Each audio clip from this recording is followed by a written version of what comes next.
So, Gloria, I know early in our journey with COVID-19, you accepted that flexible virtual work was going to be here to stay.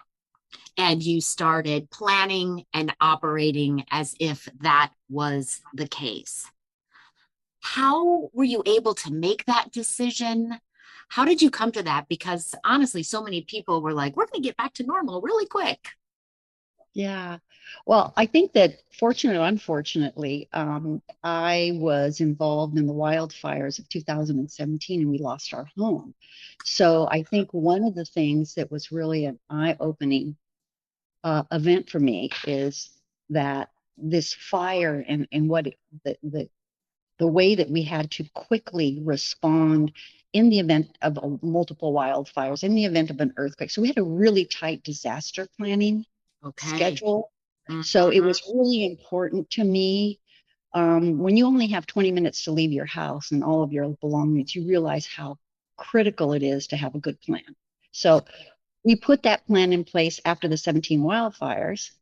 And then because I insure emergency medicine physicians, I was hearing about the pending pandemic and its impact on the healthcare delivery system and how much we didn't know about the disease and the disease process.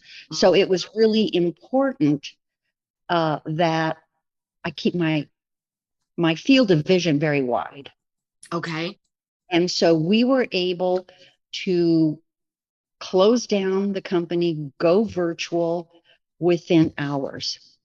Amazing. And that to me was amazing that I made the decision. I pulled in the executive team. We executed. We were out of there and boom, we were up and running the very next day. And then as the days went on, it was evident to me that we didn't know what we didn't know. We didn't know how the disease was going to respond. We didn't know how employees were going to respond. And my number one concern when we immediately transitioned to this, just in the back of my head, are our employees safe at home? Yeah. And we needed to figure out how to assess if employees felt safe at home. Mm-hmm. Did they have an environment? So that was one of our initial concerns. And then after that, it was, did they have the equipment for more than 2 weeks? Because I think everybody kind of went out with 2 weeks. It did, yes. Yeah. So Yeah, remember I that? We thought this was 2 weeks at one point. just 2 weeks, and that's going to be it. And we'll all be back to normal. After 2 weeks, we still didn't know much. Yeah. We still, we didn't even know how we were going to be gathering the clinical data on this. And I could hear from the physicians in the field. I could see what things were being done. I pulled a lot from the tech world Mm. because we're in the San Francisco Bay Area. Yep. So I was looking for information. From the day we went out, my number one concern was how are we going to go back? Okay. How are we going to go back? And then as I studied this and I kept asking questions, it became evident that no one had answers. Yeah. No one. Mm-hmm. And so I just had to keep an open mind. Are the employees safe? Do they have the equipment they need? As the weeks and months went on, in this case, I kept asking myself, how are you going to explain to them why you're going to bring them back? Yes. The why became the issue. So Mm-hmm. I was fortunate enough to, in the San Francisco Bay Area, start looking for consultants. And I think that to me was probably the biggest positive that I did is I Okay. found consultants and they spent more time with me because I'm a baby boomer and I was trained as you were evaluated by the time that your bottom was in the chair and Yes. you were processing work and I had that in my head still. Of course. And they said that is you're gonna have to get rid of that. But it was hard. So then it was like, how do we set up criteria to make sure that our clients are being serviced? Yep. How do we set up metrics to evaluate people? Mm-hmm. So all of these little tidbits. So my full time, other than running the company, making sure we were doing what we needed to do, was trying to answer this question. And Yes. the more I dove into it, the less I knew. Yes. Yeah. Well, and you just shared a lot of value, Gloria, even in the journey that you took, right? So first you had this plan to get folks out of the workplace, right? Then the focus goes to, all right, now my workforce is scattered about in their homes. Are they safe there? Do they have the equipment and the resources that they need? Right. And I like you were looking to other industries, the tech industry, looking to experts in the field. What do I need to know? How can I get the answers? And you are months, maybe years ahead of other leaders looking at this, keeping the open mind throughout, right? And then thinking about, okay, if we're going to ask employees to come back into the office for any amount of time, why? Right? They've proven that they can do their work from home. Well, why do you need me to come in? And I know from our previous conversations, Gloria, that you've made some investments in making sure that folks are safe and comfortable in their home offices, right? So you've set us up to do well here. Why do we need to come back in there? And are the clients being served, right? And how do we evaluate performance? So a lot of different places that you were looking along the journey. You know, that's just kind of how it all evolved. And I think that the more that you start asking these questions, and I think for me, talking to my peer group, talking to the consultants, talking to other industries, it was really an aha moment when I'm hearing from them, well, we need to cut vacation pay because everybody's working from home. We need to, in essence, start taking away Hmm. because the privilege of working from home, you don't have commute costs, you don't have this, you don't have that, all those. The consultant that I used said something so profound to me. Said, well, now we're in this situation, and yes, all that conversation is going on for some people, and those are questions you need to ask. Mm-hmm. You realize you have now just made your company the center of their personal lives. You have dropped your company, Mm-hmm. the domestic space of Yes. all of your employees. Like it Yes. either way. So you need to couch that. Well, I don't have to commute anymore. Well, I can kind of be very flexible with my hours, but they never get a break. Yes. Yes. And so, how are we going to maneuver this? And to me, that was so valuable because I had never thought about that. So, the issue of, yeah, they don't have to commute. And yes, they can pick up their children from daycare, or they can go take medications to their elderly parents, or they can do whatever they need to do and don't Run have a to load of clock. laundry. Yeah. Absolutely. But now they don't get a break either. Yeah. Yeah. And Now so, work is in the home. Mm-hmm. so that to me was a huge aha. I think for me also, um, one of the things I did worry about and I did see starting to deteriorate was the issue of culture Yeah. and the issue of teamwork and the issue of how do you onboard new employees? How do you transfer that in a virtual world? Yes. Okay, Gloria, I want to talk about those real obstacles or the real considerations, right? Mhm. What's going on with the culture? What's going on with the teamwork? How do we onboard new folks? First, I want to let our listeners know more about who you are. So, I'm speaking today with Gloria H. Everett. She is the president and CEO at the Mutual RRG. Gloria has more than 35 years of experience in insurance risk management, sales, marketing, and management, including over 20 years of experience in medical professional liability insurance with the Mutual. Gloria has served on multiple boards, including Pacific University, National Risk Retention Association, the UC Berkeley, Equity and Inclusion Advisory Board, and Medical Professional Liability Association, where she served as chair of the board from 2014 to 2016. And Gloria was the recipient of the 2019 MPL, that's Medical Professional Liability Association Award of Excellence in honor of Peter Sweetland. I know a big honor in your industry. So lots of management and leadership experience, Gloria. I'm glad you're here today to talk about how do we make this virtual hybrid approach work. So you brought up some important obstacles, considerations, if you will, right? How does the culture continue to foster? How do we ensure that teamwork? And how do we onboard new employees in an effective, connected way? What have you learned? What have I learned? It's dynamic and ongoing, and no one has it right. No Yes. one has it right.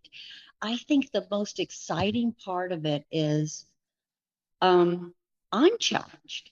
Hmm. Again, as I mentioned, my demographic, baby boomers, I was trained management by walking around. I was trained Yes. by, how many hours, if somebody stayed out additional hours, even if they were just moving paper clips on their desk, they were revered as being, a really hard worker, putting Look in at those that extra commitment. hours. Yeah. Exactly. And you have to put all of that aside and go, but that doesn't apply in this environment. So how are we going to make this happen? And taking it component and component. And I think my personal leadership philosophy is people are your most important asset. Yeah. And it's the people that can make magic. We can all build widgets, we can all write insurance policies, but it's the passion behind what you're doing that makes the magic. Yes. And so, how do we transfer that? We happen to be in medical professional liability insurance, a very important part to our healthcare delivery system. Yes. It's also what I believe empowering our physicians and providers to go to work every day and not concentrate as all of my financial assets and reputation on the line. Yeah. They need to feel comfortable that we have their back. Yeah. They need to feel comfortable that when they have a claim that we are going to guard their not only financial well-being, but their emotional well-being. If anybody has been in litigation, you will know it is the worst thing in the world. It's adversarial, mean, nasty words are said. So knowing that we could be there to embrace the physicians when they're going through this very horrific event Yep. is part of our culture. Yeah. And how do you communicate that and build that with everyone across all the disciplines of the company? Yes. So my idea Mm-hmm. was to pull everybody together once it was safe, Okay. or as safe as we knew it would be, because Yeah. there's Yeah. always variation in the virus, um, and have these conversations. I Nice. mean, just be really upfront. Yeah. I was surprised. We were out 2 years to the almost to the day that when we had this, well, maybe, we were out for a significant amount of time. The Mm-hmm. amount of anxiety that was around, is she going to make me go back to work? Is Yeah. she going to make me do this? Is she? And I'm like, no, we're going to do this together because Yes. we don't really know what this looks like.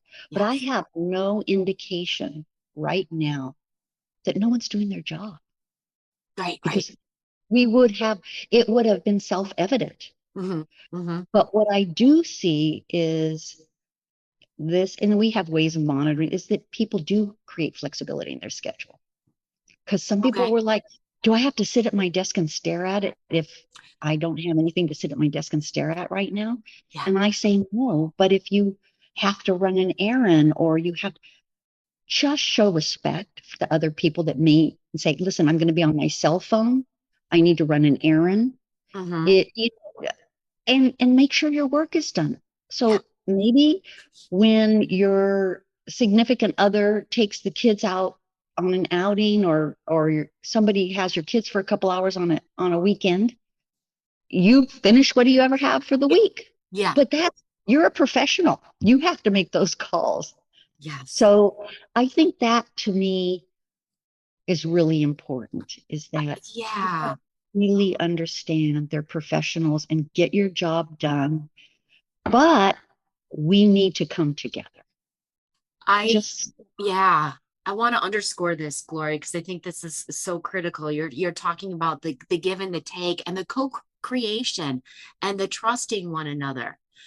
There is no one size fits all solution here. There's a lot of unclear answers. I think something that is clear is that we need to co-create with, if you're a leader with your team members, if you're a CEO with all the employees of your organization, right? We need to hear from everybody about what works for them individually and in their teams and co-create here. I, that's the perfect word. And that is exactly what we're trying to do, is we're trying Yeah. to co-create. Nobody, I certainly don't have all the answers, but together we will find them. And what we find might work until we get more information. And then what we Yes. find, and it's almost like a ladder, you keep going up this ladder and figuring it out.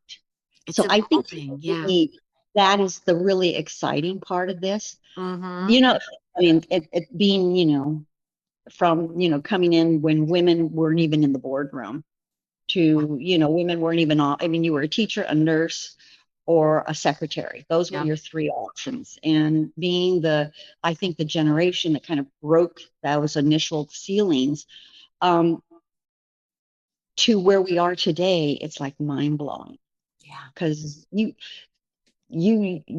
did what your boss told you to do, even if you thought it was, and the phrase was, I don't, I mean, this was a phrase that was used. I don't pay you to think. I pay you to do.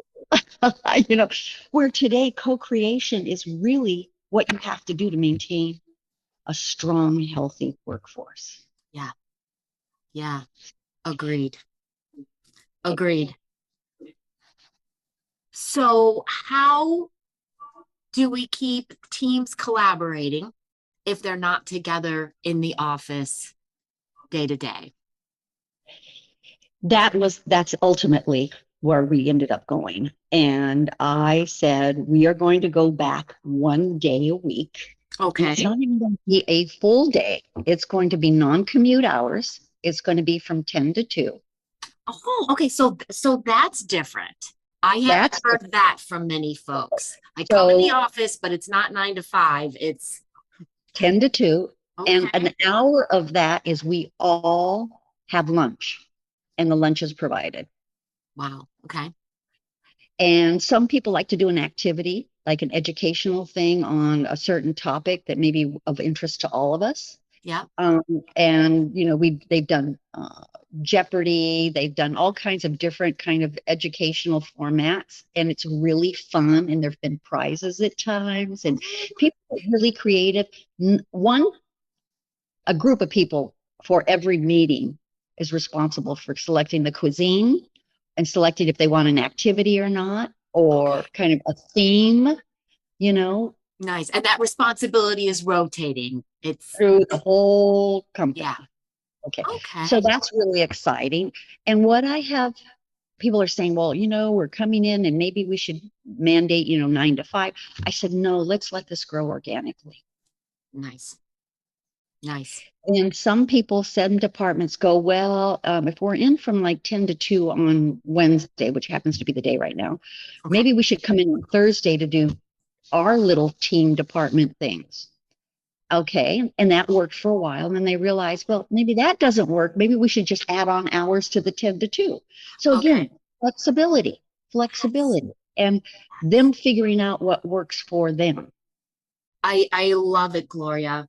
Because if you had said, you know what, this is going to end up that we need 2 or 3 days a week in the office, and you had mandated that from the beginning, people people were likely to resist. You let them learn from these experiences because honest to goodness, we have forgotten. we have forgotten what it feels like to be in the office all day, right? And we forgot what benefits or how that affected us. And it might be affecting us differently because we've all experienced what we've experienced over the past couple of years. So you come in and try it. Yeah, just open the door to the closet and hope the boogeyman, is, and the boogeyman wasn't there. We also had, I mean, interesting, we also had some feedback with Okay. the 1 day a week. Well, I can't get any work done because I'm going in the office. Interesting. So Okay. their normal rote processing work got interrupted. And I said, Uh-huh. Exactly. Yeah. Because that is what we want, because this is the designated time to talk to your teammates. It's the time to work on collaborative projects. It's the time to ask face-to-face questions. It's the time just to come together, and it will disrupt. It's meant to. It's Mm-hmm. meant. So I think they got it now, and they're like, well, we're just coming in and having lunch and kind of talking to each other. I said, exactly. That's great, Gloria. Yes, it's meant to disrupt. Yeah, I love that. Because we would, if we were coming in 9 to 5 every day, it would be interspersed throughout the day on 7 days a week. Well, no, now it's very focused. And I think Yes. because we focused on it, people were like, wait a minute, wait a minute. I think the other thing that was really interesting, again, another little observation, is that certain disciplines have to have more time together. Yes. And this is across the board in the MPL world or in the insurance world. It seems like times of year, there's a seasonality to some departments. There could be the times the financials need to be prepared, that people, it's just easier to come in together and everybody look at spreadsheets. Mm-hmm. The other thing is there's contract renews, or there's policy issuance times, or there's just certain things that lend itself to spending more time in the office. Yeah. So there's no restriction in coming into the office. And certainly anybody not feel safe at home, I would want them to come into the office. I would want them to have that separation. Now, I may be making a mountain out of a molehill, because, that those are kind of difficult things to talk about. But sometimes mom maybe just needs to get away from the kids and get some work done, you know? Mm-hmm. Mm-hmm. Yes. There are times that I'd like to just get away too, and I don't have any kids at home. But, Yes. after a while, you just need kind of change of scenery. Yes. So, Maybe it's summertime. Some parents are spending more time in yeah, the office. exactly, exactly. Yes. Personal seasons and professional seasons. Right. Oh, Right. I love that. And we had this ebb and flow before, and maybe it just feels more, I don't know, distinct or contrasted now, right? Like there might be times where we need more collaboration with our team. So that team is collectively deciding, let's spend some more hours in the office while we're launching this, or we're having this season, or we're signing the contracts. Yeah. Yeah, and then the other thing that was another kind of side aha on this was, there were people that decided they wanted to get together purely for social. So they would take their breaks. Those that lived in the same community would meet up and go for long walks. Oh, And we had like a walking group, and they would not go, at the office, like not at the office, they in their neighborhood. in their area close by, and Yeah. they would. And I think this was particularly helpful when being in closed areas was more of a concern with the virus. So Yes. they We're started this walk outside. outside. Mm-hmm. And that seems to be going strong, because I hear that all the time. I'll be talking to someone and go, well, our walking people are meeting tomorrow. I'll run this by them. So I think there's a lot of different ways to make this happen. I just don't think, in terms of the great resignation, in terms of the workforce that we're coming up with, um, that we have to be flexible, and we have to, it as leaders, we need to challenge ourselves to figure out, okay, how are we going to make our metrics? How are we going to know things are getting done? That's on us, not them. Well said. Well said. Yeah, great perspective. Yeah, I love that you're speaking to what it's calling from you personally to stay open-minded and flexible as the leader and to continue to do so. Because as you've said, and I think that you are exactly right, this is dynamic, this is evolving. What's working right now might not at all be what's going to work 6 months from now. Yeah. But more will be revealed. Yes. So anything you can offer, Gloria, about your personal journey with that? Like, what do you do? How do you stay open-minded, flexible, continually looking? I have a great group of industry peers. Oh, good. I read a lot about this subject. I'm curious, and I also talk to my children who are the demographic Okay. that will say, and I encourage my leaders to talk to their children. And one of the questions is, if your daughter or son, who's now been working at home for 2 years, was made to go back in the office, Mhm. what do you think they would do? Oh, they wouldn't do it. So why do you think the people that work for us are going to do it?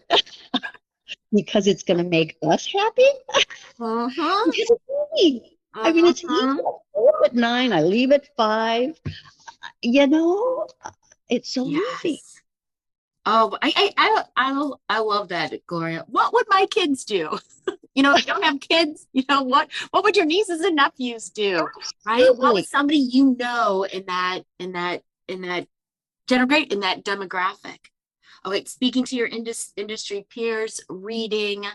Yeah, I just see you're constantly scanning, Gloria. Absolutely. And again, I've had great consultants that I've used and a lot of personal growth in this area. Again, I was the one that had to be convinced because Mhm, it wasn't helpful for me. mhm. But I think that getting back to, your people are your biggest asset. Yeah. And they're the ones that are going to make the magic happen. They're the ones that are going to make, the mission and vision come to life. They're the ones that are in face to face with your client.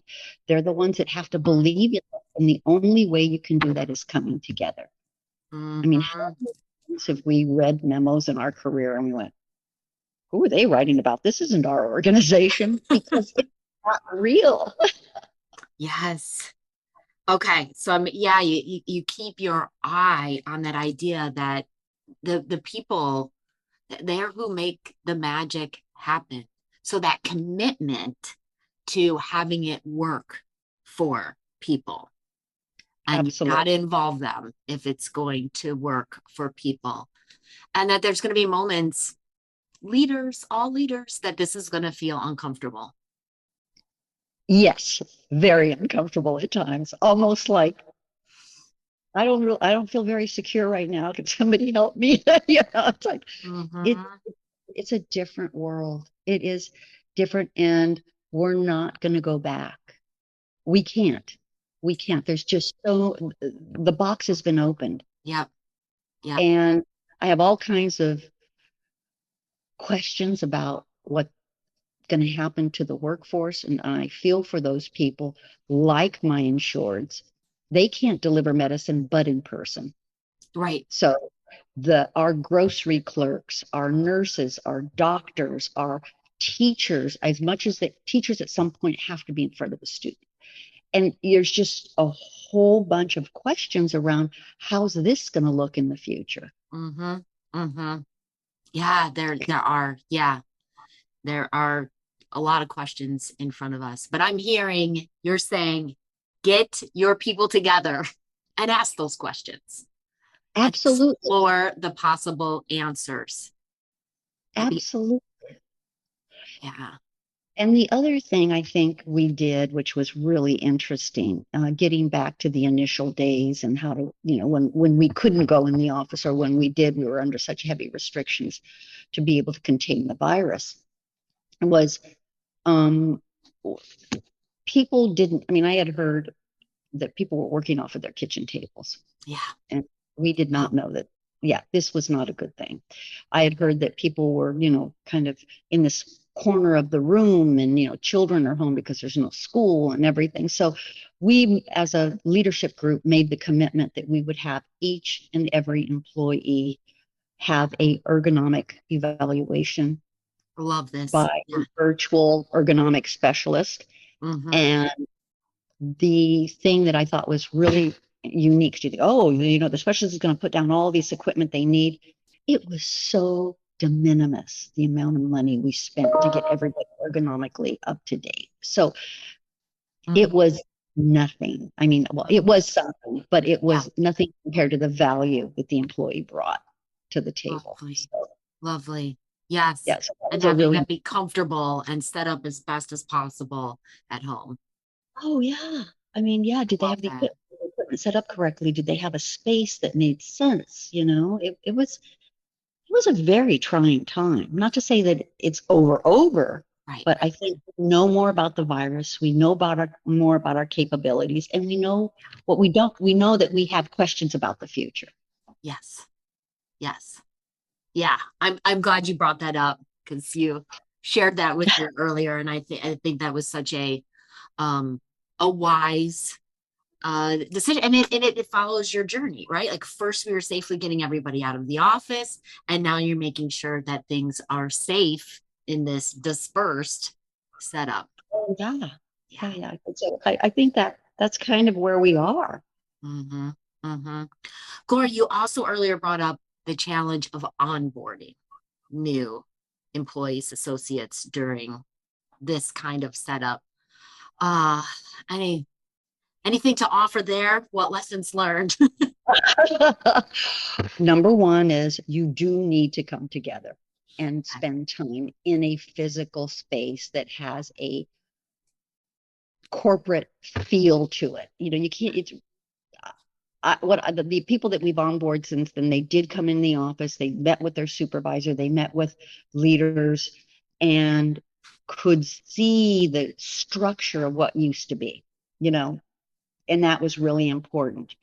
The other thing is, don't underestimate people's ability to learn, Okay. and you know, and don't underestimate that. Yes, maybe some silly mistakes will be made, but you know what? We're all learning. We're all learning. So I Yeah. think that just again, being flexible, really understanding what the person you're onboarding needs, and evaluating it. Again, having a great leadership team that's tuned into this, but you do need to come together. Okay. I do not believe that you can 100% onboard have somebody up to speed virtually. Now, somebody may argue with me, but that's not been my experience. Okay. So there is a come together, but also don't underestimate their ability to learn, right? Without having somebody looking over their Yeah, shoulder the entire time. Yeah. absolutely. Yeah. Yeah. So it's if you hire the right people, and they'll be fine. Gloria, you have shared such great stuff with us today. I really believe you are ahead of the curve in looking at how do we make virtual and hybrid work for us, for the work, for our customers, and you do such important work for the physicians that you serve. And huge theme I'm hearing from you is people. The people make the magic, the service that you provide happen. So, how do you have it work for people? Involve them in the conversations, have that give and take, hear from them firsthand about what does work. I love your word, co-create. Yeah. Terrific, Gloria. Thank you so much for being with me today and sharing candidly of your experience and the mutuals experience. Thank you, Amy.